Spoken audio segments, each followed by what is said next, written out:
Alright guys, welcome back to another video. This is lesson 2 of basically the SolidWorks introduction. And in this lesson we'll be learning about assemblies. And basically we'll also be making this part you see here on screen. Basically kind of looks like a box. Now it is important for you guys to have the last part we worked on in lesson 1. Make sure it is accessible on your computer because we are going to make an assembly which will look like this. So basically the new part that we'll be making today is going to be assembled with the last part we made in lesson 1. So we'll be joining those two parts, and basically that's what we'll be making in this lesson. So first off, we're gonna want to go here into this house icon, and we're gonna want to click on part. Now down here we want to set our units to millimeter gram second mmgs, and we want to work on the front plane. So we're gonna go ahead and left click that and click on normal 2. We could go ahead and right click and then click on sketch. Alright, so now that we're in our front plane, we're going to want to select up here in our sketch toolbar center rectangle. Go ahead and click that, and we're going to want to drag all the way to our origin. Click, drag, and then click again. Next we want to click up here in smart dimension, and we want to click on these edges, or just one edge at the top, and we want this to be 120 millimeters. So go ahead in the modified box, type in 120 and click the check mark. Now on the side to the right, we want to click as well, type in 120 and click on the check mark. Over here in dimension, we could go ahead and get rid of this section by clicking on the check mark. And here basically we have a square which is 120 by 120. So once we have that, we want to go into our feature section over here and click on extruded boss/base. Go ahead and click that, and over here in our property manager, we want this depth here in D1 to be 90 millimeters. So go ahead and type that in, click anywhere so we could get a little preview of that, just like that, and we want to click OK. So there we go. We created basically a extruded boss/base, 120 by 120 by 90 of width.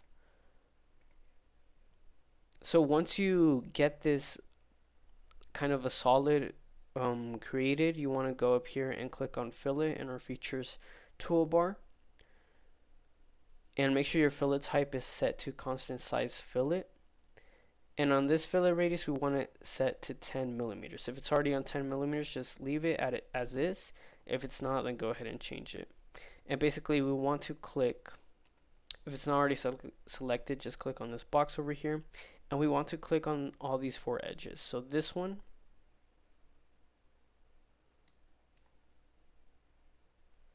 we want to click on this one, and this one.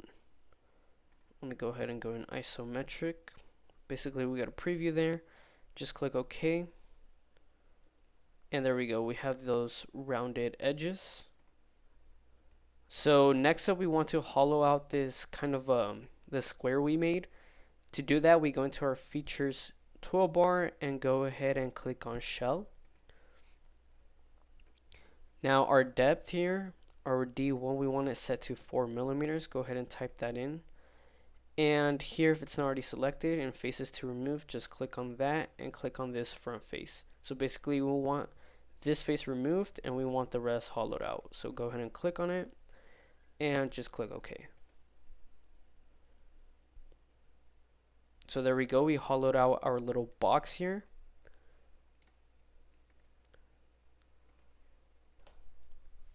So next up, we want to make another sketch. Go ahead and zoom in.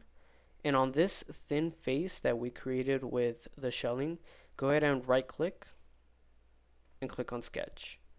Now once we have that new sketch, we want in our sketch toolbar, we want to click on convert entities. Go ahead and click that. And basically what that does is that it copies these lines into our new sketch. So the last sketch we made, or the sketch that the shell made, we basically copy that into our new sketch. Okay, so now we want to click on offset entities. We want this to be 2 millimeters. It probably, for you guys, it says 10 millimeters, just change it to 2 millimeters. We want to check mark the box that says reverse, and we want to go ahead and re-click on this face. So basically it's going to take those lines, make those new ones at a distance of 2 millimeters apart. So go ahead and click on OK. So as you can see, now we have these lines here that we have made with the offset entities function, and it is 2 millimeters apart. So once you offset entities, you want to go into the features toolbar and you want to click on Extruded Cut.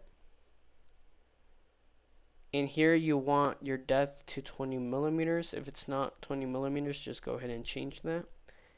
And you may or may not have to click on flip-sided cut. If the yellow section is on the outside, then you don't have to click on flip-sided cut. If it's not yellow on the outside, then go ahead and click it. If it's already like this, then leave it as this. But for us, it is on the outside, and we'll just click OK. So there we go. It basically created kind of a lip now. So this is where our other part is going to join in.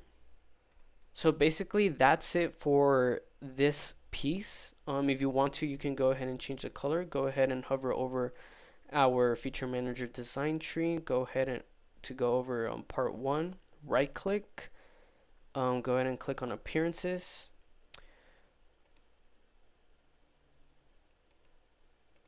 Part 1.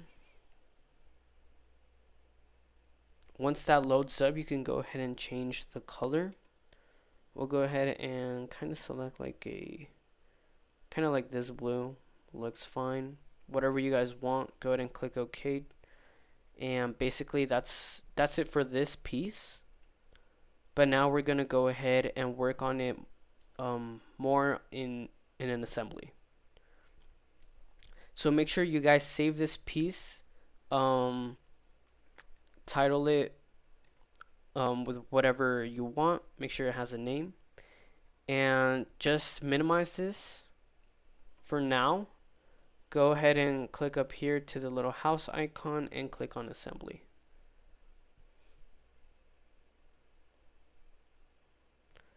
So basically here we have an assembly, kind of a workspace, and this window is going to pop up. This is your file manager, as you know, and this is where we are going to call in our parts into the workspace. Now here I titled the piece that we just created, Tutor 2. We're going to go ahead and open it. Now our cursor is going to show kind of like a yellow block, and basically at the bottom left here we have kind of like a rotation. We can rotate it around the x-axis, y-axis, or z-axis. Let me just go ahead and show you guys. There's the x-axis, and yeah, you could go ahead and play with that a little, rotate it. Y-axis, same deal. Z-axis, and so on. So you can go ahead and click to place. Now the first piece you'll be placing is going to be fixed, meaning you can't move it around. But the second piece that we will be placing, you can actually move it around. And to place the next piece, we want to go into the assembly toolbar up here and click on insert components. Now our file manager is going to pop up. If it doesn't, just go ahead and go to the property manager to your left and click on browse. Now here is where we want to get our first part we created in lesson 1. I titled it Tutor 1. Let's go ahead and open it up, and we could just drag it anywhere we want. So I'm going to drag it here and just left click to place it. Now, like I said, we can go ahead and move this around freely. This is not a fixed piece, but we can fix it, although we don't really want to right now. This, although, is a fixed piece. The first piece that we set in is always fixed, although you can remove that feature by right clicking on the piece and click on float. So once you click on float, you can freely move it around. Now we can make this one fixed and we won't have that movement. To move it around, just left click on the piece and drag. Let's go ahead and click on float because I kind of want this in the middle. Fix it up there. Alright, so now we are gonna go ahead and join these two parts. To do this, we're gonna go ahead and go into our assembly toolbar, and we're gonna go ahead and click on the mate function. Let me give you guys a little description here. Basically, the mate function it creates geometric relationships between components to define the allowable directions of linear or rotational motion of the components. So basically, in other words, we're just going to join these two using these mates. There are different types of mates. We have the standard mates that are coincident, parallel, perpendicular, tangent, concentric, and so on. There's lock. And we also have advanced mates. Profile center, symmetric, width, path mate, linear / linear coupler. Mechanical mates, we have cam, slot, hinge, gear, rack, pinion, screw, and universal joint. We have all those different types of mates. Right now we are gonna use the most basic of mates, which is coincident. This is like the kind of like the most basic mate that we'll be using and the most common one for a lot of projects. Now here, what we want to do is go ahead and first click on your mate, coincident, and we can see that it changes into like kind of a shaded square. So that means we already have it selected. Now in this blue box under mate selections, that's where our faces that we select are going to show up. Now what we're going to do is going to go ahead and rotate by clicking the scroll button. And we're going to select this face, this thin face on our first part. We're going to select that, face 1. Rotate back so we see like the front view of our second part we made. And we're going to go ahead and click on this thin face here. There we go. Now it's going to kind of play an animation here as that they're basically joining together. And now that we see that, we're going to go ahead and click on OK. Let me just go into isometric real quick. Click on OK over here. And boom, that mate is created basically. But this isn't fully joined. As you can see, it's kind of weird, right? As you can see, I can still go ahead and move it around. But let's go ahead and look at this from another perspective, kind of a right view. I can move this up and down, but I can't move it from left to right because I applied that coincident relationship to those faces / edges. So I can't move that.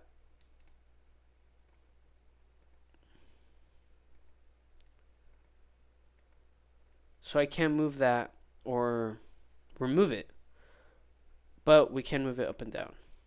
But we don't want that. So we want this totally fixed.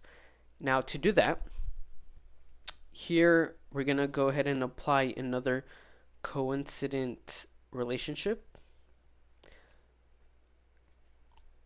So now we're going to add a new coincident relationship. Let's go into standard mates, click on coincident. And another way to add this relationship is not just clicking on the edges, but we can also click on these faces. Click on this one and click on this one. Once it's blue, you know it's coincident. So let's go ahead and click OK. And there we go.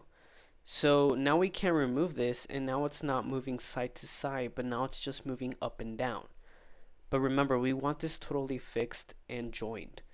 So we have to apply another coincident relationship. So go ahead and click on coincident. Click on these top faces, this top one and this top one. And click OK. And there we go. Now our blue part is not moving at all. These are two joined parts. Basically, we made an assembly like I said previously. And there we go. Go ahead and give it an isometric view. And that is basically it. That is what an assembly is. You basically take multiple parts and join them together. Now, this is useful if you're making kind of a bigger project with various parts. Maybe you're making some type of mechanical piece that has gears, or you're making a hydraulic cylinder which uses various parts, you know, like a plunger, a tube, and all those types of stuff. And basically, this is it for lesson 2. This is the most basic stuff of assemblies. Hope you guys learned something new about, you know, assemblies, creating a part, and, you know, please check out the previous lesson if you guys didn't. It is important for this lesson too. As you can see, you guys do need to have this first part to be able to create this assembly. And I'll be making more lessons in the future, and I hope you guys stay tuned for it, and I'll see you guys in the next video. Thank you.